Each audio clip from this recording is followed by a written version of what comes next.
First thing you always want to do is turn off the water. We have an outside supply to this home, so it's not my home, it's somebody else's. I'm helping them out, and they had a leak that they didn't know about is in a bathroom they don't use, so I had to get the power or the water turned off outside first, since they don't have a turn off valve in their house.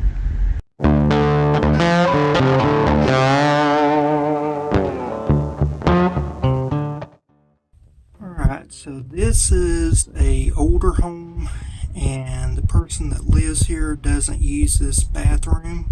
They have two bathrooms, and this has been leaking evidently for a long time. They didn't know it, and it's caused significant damage, so we're going to have to do a lot of repairs to get everything back to right here. But for now, we've got a bowl and a towel just kind of soak up any moisture. This valve right here has failed, so I can't turn off the water altogether. If I could have just fixed one of the main culprits, that would have been fine, but that valve is leaking, and then up here that is leaking. So we got to fix two, because it had two failures, so we got to fix both. First thing we got to do is drain all the water that we can out of here.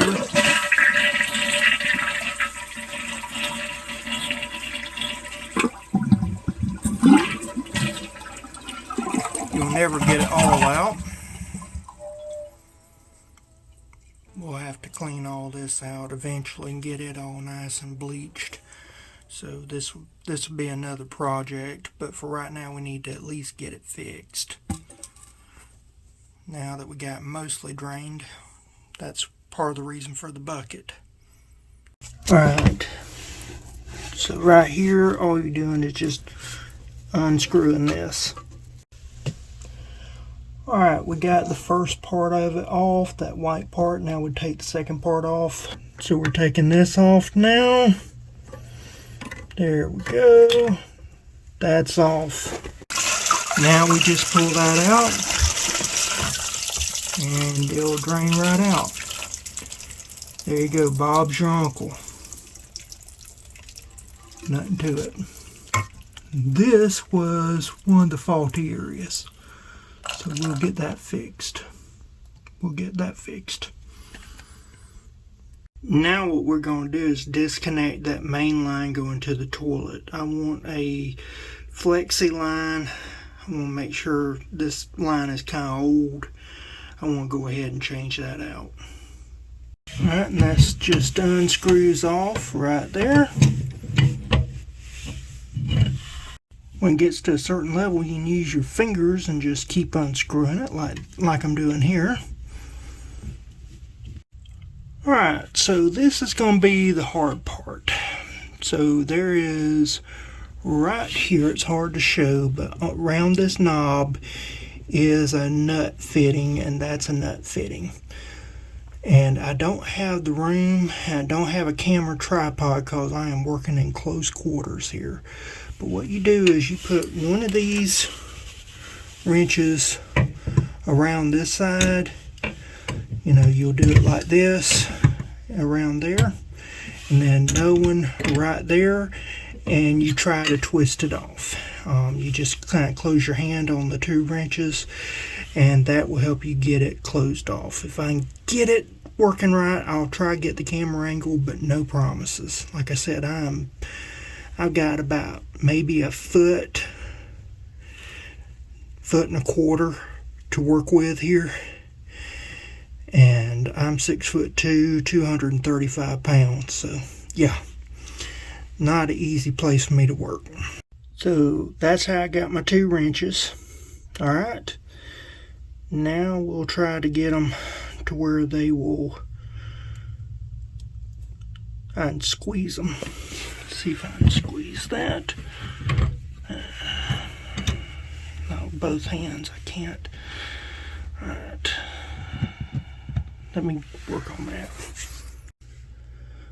Alright, I finally got this off or getting it off, holding this in place and turning it. Doing it one-handed is near impossible with the camera because I've got to hold that other in place, but just trying to show you, I actually went around here and this holds it, but I've got to get it just right to get it to hold, and then I can do that. So once you get it to this point, you just kind of unscrew it, and now there's a compression ring right there we gotta get off. So I'll show you a tool we use for that. That's gonna be fun. Alright, so this right here is a little pulling tool. They call it olive puller. So this part will come off. It goes different sizes. You can use different sizes of it. Has a movable thing. You can even tighten that up so you handle. You can actually use it for holding the handle in place. But what I'm going to do is I'm probably going to take this off and screw it into the other. Hold on, I'll show you that. Again, I'm working one-handed here, so pardon me, but you just unscrew that and this part will screw into the nut, or should. So we're going to go ahead and put that in. I'll mention about this is that this right here screws down. This part goes into the pipe, so I'm going to go ahead and screw this down first before I stick it in the pipe. Now this is in the pipe. You can then screw this on to your nut. And once it's screwed on, then you can then go ahead and get your compression going. Now it's just a matter of twisting this off. Now that I got the thing on there right. Make sure you use some Vaseline on the threads because this is brass. You don't want to mess up your threads any. I did this for a little bit. Now that I'm getting towards the end, I just put a wrench down here to hold it in place.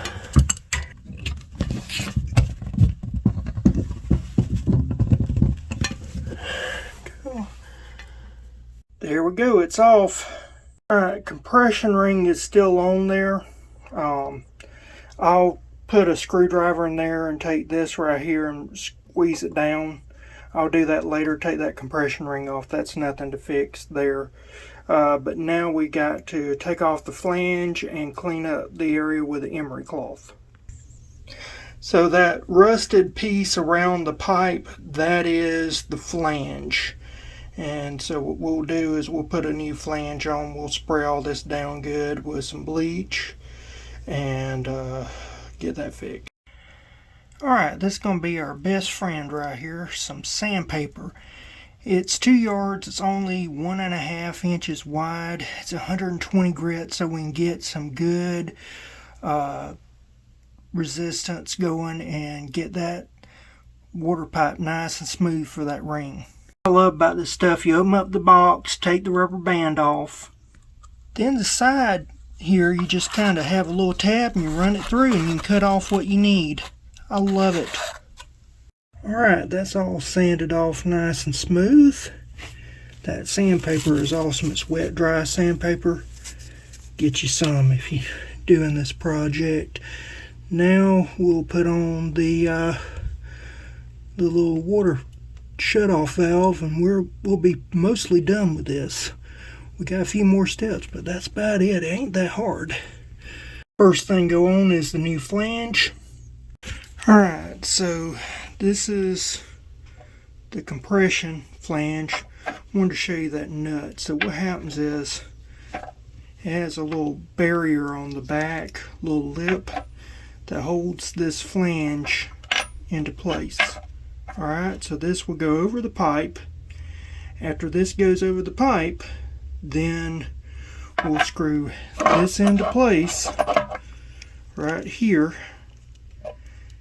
and that will create a barrier actually into this one.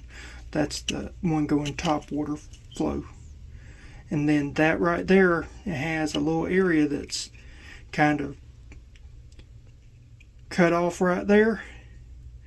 Water will come in, and then this will go up to the toilet. There's a flange system in here as well. I'll show you all that in a second. I wanted to show you this. This was meant to be repaired.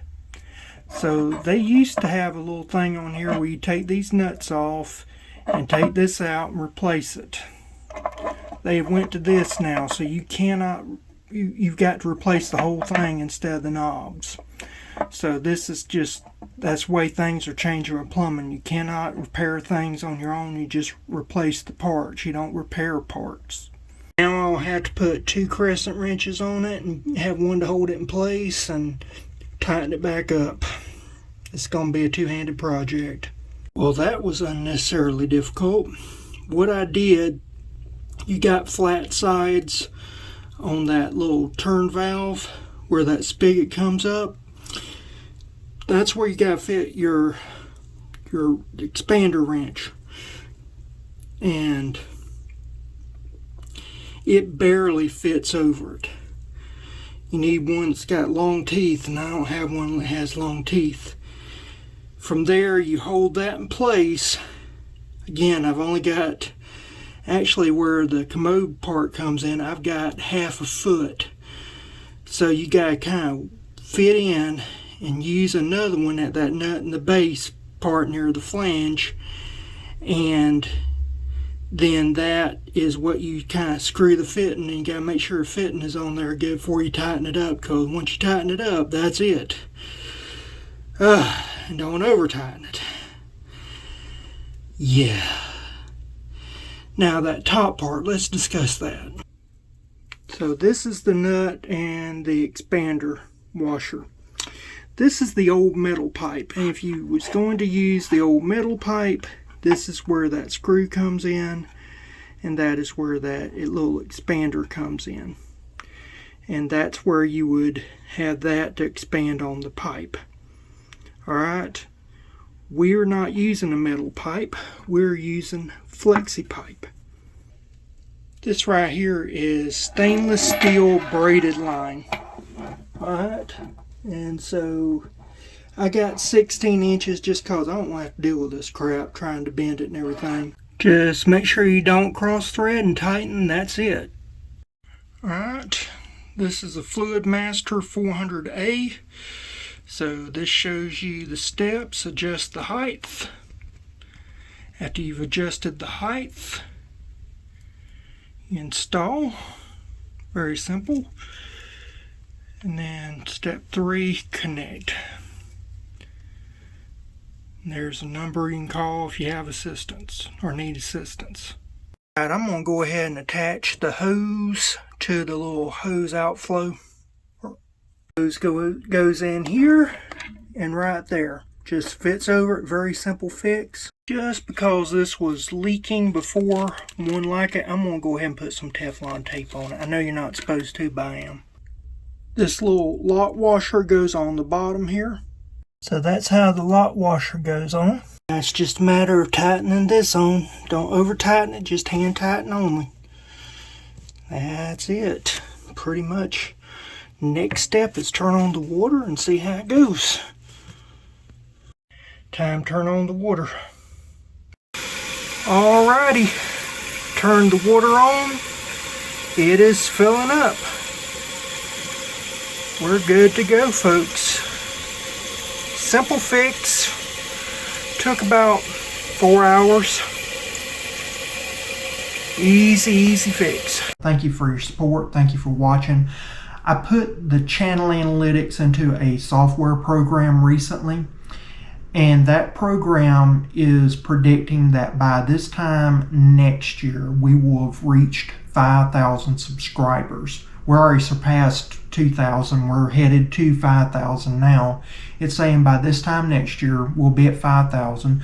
But what's interesting is that at this time 2 years from now we'll be at 10,000. So every year we're doubling, which is, I think, wonderful. We're not growing too fast. Although, I mean, you know, it'd be nice if we had the money from it, but I don't think I could handle what that next tier is like. So I think it's good that we're growing as slowly as we are, but that growth is all because of y'all. And I really do thank y'all for that. And I want to make sure that your viewing preferences are utilized as much by YouTube as possible. So if you're not subscribed and I haven't earned your subscription, I don't want something if I hadn't earned it. But if I hadn't earned your subscription, don't give it to me. I'll keep trying. But if I've earned your subscription, give it to me today if you hadn't already, because that puts you at a different level. YouTube sees you as a high level viewer. But even whether or not you're subscribed or not, if you can just give this video a like, just hit that like button. You don't have to comment. Of course, I would love a comment.